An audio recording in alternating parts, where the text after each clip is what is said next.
वो हिंसा, उसके अंतर्गत बात करेंगे हम भाई की कैसे निपटे दोष से। दोष का मतलब क्या होता है? किसी को भी डराना, धमकाना, जबरदस्ती अपनी बात मनवाना। ठीक, जैसे आप लोग किशोर अवस्था में हैं, आप बहुत बड़े भी नहीं हैं तो बहुत छोटे भी नहीं हैं।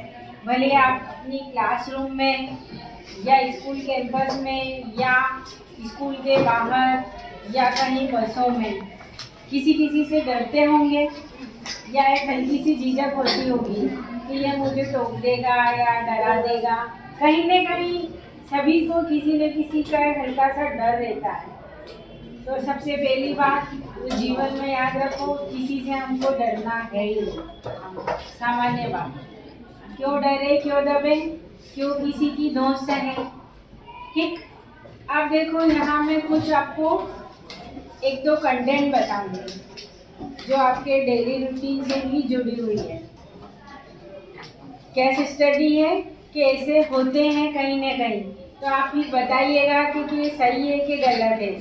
जैसे क्लास में कोई बच्चा है रवि, वो बहुत ही सीधा साधा है, और दूसरे हैं शैतान बच्चे, सब तरह के हैं, लेकिन एक आध सीधा होगा तो आप सब क्या करते हो मिलके उसको चिढ़ाते हैं। एक मिनट, चिढ़ाते हैं या उसका नाम रख देते हैं। कैसे न कैसे वो टिफिन लाया है, टिफिन उसका हम खा जाते हैं और खाली रख देते हैं। मतलब ऐसी घटनाएं हम तो नहीं करते, लेकिन ये जो मॉड्यूल में है ये आपको समझाने के लिए है। या कोई बहुत अच्छा बच्चा है और जो कमज़ोर, शरारती, झगड़ा के बच्चे हैं, वो ये अंजलि अच्छा पढ़ती है, सबको इससे प्रॉब्लम है, जब को इसको फर्स्ट नहीं आने देना है। अपन क्या करेंगे, इसकी एक दो विषय की कॉपियाँ छिपा लेंगे या कुछ, हाँ सब होता है बेटा, पर हमें ऐसा नहीं करना है। ये इसमें लिखा है कि कोई सीधा सा दोष का मतलब है और उसको डराना, या दोष ये भी हो सकती है कि हम तो हैं आलसी और जो कोई सीधा है, समझदार है, उसको डरा दिया कि देखो मेरी कॉपी कंप्लीट करना है, ये करना है, झाड़ू, या मेरे को परीक्षा में ये ऑब्जेक्टिव बता देना, नहीं तो फिर देख लेना। ऐसी ये मतलब ये कोई सामान्य बात है, बाकी ये सब क्या है, दोषी तो है कि नहीं? तो क्या ऐसा हमारे आसपास होना चाहिए? नहीं, गलत है। जैसे देखो एक और कोई लड़का है, दीपक नाम है उसका, लंबा चौड़ा हट्टा कट्टा है, उसके पिताजी उसको खूब पैसे देते हैं खर्च करने के लिए, तो वो इस बेस पर अपनी हेल्थ हाइट पैसों का सहारा लेकर अपने क्लासरूम में दूसरे बच्चों को क्या करता है, दबाता है, धमकाता है। ठीक, तो क्या ऐसा होना चाहिए? नहीं। आप लोग फिर क्या कर सकते हो, यदि कोई बच्चा किसी दूसरे बच्चे को परेशान कर रहा है तो आप क्या करेंगे अपने स्तर पे? जो कमजोर बच्चा है हम उसका सपोर्ट लेंगे या हम सहायता करेंगे उसकी कि तू डर मत, हम तेरे साथ हैं। या फिर आप लोग नहीं कर पा रहे हो, पहली बात तो मिलजुल कर रहो कि ऐसी स्थिति ही नहीं आए कि कोई आप पर हावी हो या आपको किसी का सपोर्ट लेना पड़े। अपने आप को इतना सक्षम बनाओ कि हम अपनी लड़ाई या हम अपना झगड़ा, पहली बात तो होना नहीं चाहिए, लेकिन मानव जीवन है, सब तरह की घटनाएं होती है, तो हमें अपने आप को इतना कमज़ोर नहीं बनाना है किसी के सामने कि कोई भी हमें डराए या धमकाए। अपने सहपाठियों से बोलो, सहपाठी नहीं सुने, आपके क्लास टीचर, विषय अध्यापक, प्रिंसिपल या पीटीआई, जिससे बोल सकते हो बोलो, आपको कोई दिक्कत है तो। बाकी यूँ नहीं कि खुद ही दो ग्रुप बना लिए ने बोले हाँ चलो निपट लेते हैं, तो वो तो हम और क्या कर रहे हैं बेटा, हिंसा को, झगड़े को बढ़ावा दे रहे हैं। जो दोष जमाना है एक सामाजिक नकारात्मक प्रक्रिया है। जीवन में जब तक हम इसे होते हुए देखते हैं, लेकिन कई बार अपन क्या करते हैं, ने क्या करना, तो अपने क्या करना, ये भावना भी गलत है। बोले हम तो हमारे सुरक्षित है, नहीं, किसी के साथ अन्याय हो रहा है तो आप उस समस्या को सुलझवाइए कैसे न कैसे करके, समाधान जरूरी है। अब देखो कुछ कंटेंट इसमें मैं पढ़ रही हूँ, धोंस जमाने का कारण, कोई क्यों जमाता है। सुनना, इसमें भी लिखा है दूसरों पर हावी होने के लिए, दूसरों के बीच स्मार्ट, लोकप्रिय और अपने आप को महत्वपूर्ण साबित करने के लिए ये सब मेरे से डरेंगे, यही रहेगा।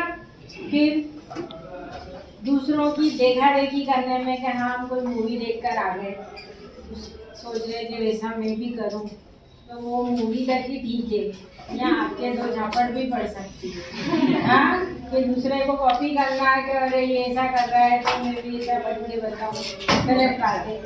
मजा लेने के लिए, दूसरे को टॉर्चर करने के लिए, या हम में कोई इंफीरियरिटी कॉम्प्लेक्स है तो अपन क्या करेंगे, जैसे मेरी एक भी सब्जेक्ट की कॉपी कंप्लीट नहीं है तो मैं क्या करूँगी, जो दो अच्छे बच्चे हैं उनकी कॉपियाँ या तो चुरा के गायब कर दूँगी या उनको फाड़ दूँगी। कई बच्चे करते हैं ऐसा, तो ये एक निगेटिव भावना है कि नहीं, तो ऐसा नहीं होना चाहिए। फिर कई बार ये और कोई काम ही नहीं तो चलो किसी को परेशान करें, डराएं, लिखा हुआ है निरुद्देश्य, कि आप लोगों के दिमाग में चढ़ता ही फिर तो कि क्या करें, तो चलो मस्ती करें, यूँ नहीं कि हम पढ़ाई करें, कुछ अच्छा करें, एक दूसरे से ऑब्जेक्टिव पूछें। निरुद्देश्य भी हम किसी को परेशान करते हैं जो नहीं होना चाहिए। हमारी क्लास में हुआ था ना, एक की चेन टूटी थी, दो भाई ये क्या था, एक तरह की धोसी थी एक दूसरे के लिए, तभी मारपीट हुई थी। तो बेटा ऐसी कंडीशन जीवन में कभी भी नहीं बनना चाहिए।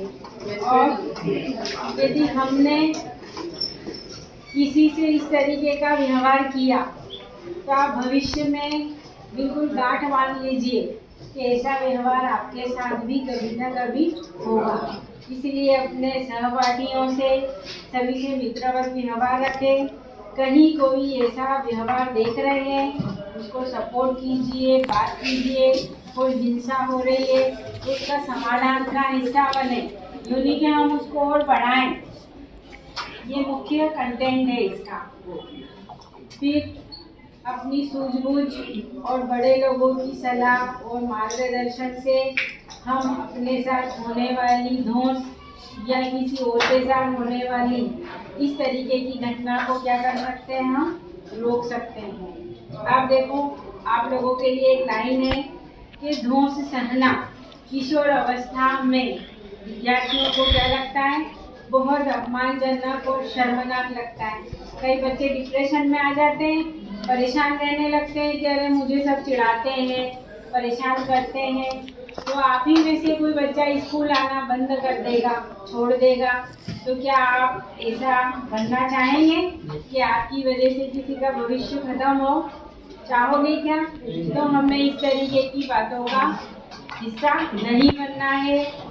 मानसिक रूप से मजबूत होना है, और कोई टूटा हुआ भी है हमारा साथी तो उसको सपोर्ट करना है, उसको कहना कि नहीं डरना मत, पूरी क्लास तुम्हारे साथ है।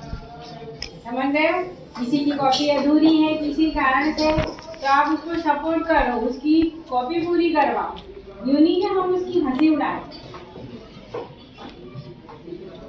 और स्कूल या कक्षा में ये आप लोगों के लिए धोंस जमाने वाला व्यवहार देखें तो उस पर शिक्षकों और अन्य लोगों की मदद लेकर उस समस्या का आप क्या कर सकते हैं, हल निकाल सकते हैं। इस तरीके से हमें कभी भी किसी से दबना नहीं है।